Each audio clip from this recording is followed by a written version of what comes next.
السلام عليكم. لا تنسوا الإعجاب بالفيديو والاشتراك في القناة تشجيعا لنا لنستمر بنشر المزيد إن شاء الله. Maybe you should pull the fucking trigger. Pull the trigger. Ain't nobody gonna do.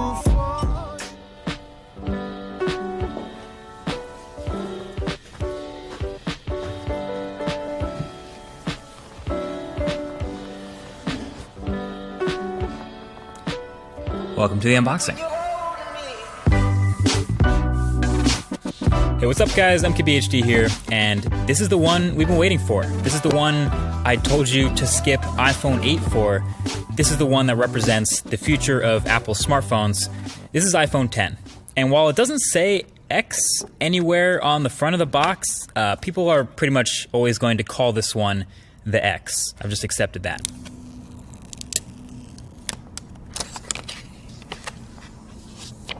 So this is your first look at the unboxing experience, and spoiler, it's pretty much exactly the same as iPhone 8 was, and almost every other iPhone. Headphones, adapters, stickers, it's all in the box, but I guess it's a good thing there's no surprises here. So you can see right here off the bat, it's a really shiny, chromy, reflective phone. This is the silver one, and you can see how shiny the sides are. The space gray one, though, is a bit more toned down. And so the only thing that was actually new during the setup of iPhone 10 is now you set up Face ID during first boot instead of the fingerprint Touch ID. But yeah, this is brand new, and it's been a couple weeks since we last saw this phone at that Apple event, so seeing it again for the second time is kind of a reminder of all the things that are new about this thing.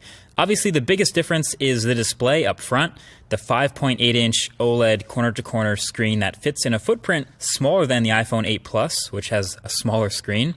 So naturally, pretty much all the focus is going to be on that, and the notch at the top, and how apps handle it, etc. And I can tell you that aside from all the incompatible apps I've come across that are going to have to get updated, my experience with the display panel itself have been pretty decent so far. It's bright, it's contrasty, well calibrated, definitely not oversaturated like some OLEDs can be. And just handling and playing with this phone in the studio here for the first time, it's answered some immediate questions that I had about it from the last video. So first of all, since there's no home button, obviously, you have that swipe up gesture to go home, but we were wondering, how do you take a screenshot? That is power and volume up. So that's the new screenshot combo for iPhone 10. And then since holding the power button now goes to Siri, how do you turn the phone off? Well, it's going to be long pressing the power button and volume up key. And that'll get you to see that power off menu. So those are two new key combos to memorize there. And then of course I was reminded of how many gestures there are now to memorize. Obviously when you get rid of a button, there's a whole bunch of swiping and gestures to replace it. So there's the multitasking and app switching motions, which are pretty similar but both kind of useful in their own way. Depending on how you use the phone, really. That's on top of the screenshot and power off combos, plus long holding the power button for Siri and double pressing it for Apple Pay. But basically there's a lot going on, and if you're gonna make a phone that's all screen, obviously you have to be able to do it all without a lot of buttons.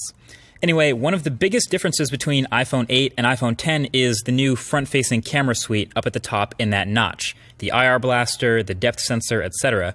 And all that enables a couple of new things with this phone. Number one is obviously Face ID. The setup, like you saw, was pretty quick and painless, and it's been working pretty well since then for unlocking my phone. Now, I've only really had this phone for a day like the rest of press, but so far in this time, it's been fine, and it works as advertised as far as being smart and not easily spoofed. You can see the little lock under the time when the phone is locked, and basically instead of placing your fingerprint, the phone will not unlock until you look at the phone like you did during the setup process. And then once you do, it's pretty quick to unlock. You can see the little thing open, and then you can swipe up to open your phone. And sure enough, it doesn't work with a picture of you. It doesn't work when you're looking away. It doesn't work when your eyes are closed. It just basically waits until it sees what it saw during that setup process, and then it's good to go. So no, your girl can't unlock your phone while you're asleep with your eyes closed, for those of you who are wondering that. I do have some further thoughts on this Face ID versus Touch ID though, so stay tuned for that in an upcoming video. And I do want to see if I can fool it with identical twins maybe, just out of curiosity. Anyway, with the new notch, you also get a new front-facing camera complete with selfie portrait mode. Messing around with it, it seems pretty average. Interestingly enough, that Pixel 2 that I've been testing seemed way more like confident with the front-facing camera portraits than the iPhone 10. Now there's no doubt both of these will get better with time and software updates, but just from turning on portrait mode, switching the front-facing camera, and snapping a picture, these are the types of results you're going to get. There's a pretty big difference between the two, if you ask me, especially if you're looking at edges and hair and things like that. And sometimes the iPhone just didn't want to blur the background at all, just got really picky about the lighting. But that's something, again, we'll be testing a lot more for the full review of this phone. Oh yeah, and the new front-facing camera, sweet, will get you animojis. So yeah, you can see in these animojis, the physics of things moving around is actually pretty on point. So if you're into it, you can map your face to a cartoon animal head and send it to someone in iMessage. But you still can't edit tweets, though. So overall, there's a lot to test with the iPhone X now that I have it in my hands, finally. As a matter of fact, definitely leave your thoughts right below that like button with things you want to see in the full review. Most likely things like battery life, camera quality, app performance, all that good stuff. But don't let me miss anything. But until then, definitely get subscribed for the upcoming videos on the channel. Thanks for watching, and I'll talk to you guys in the next one. Peace.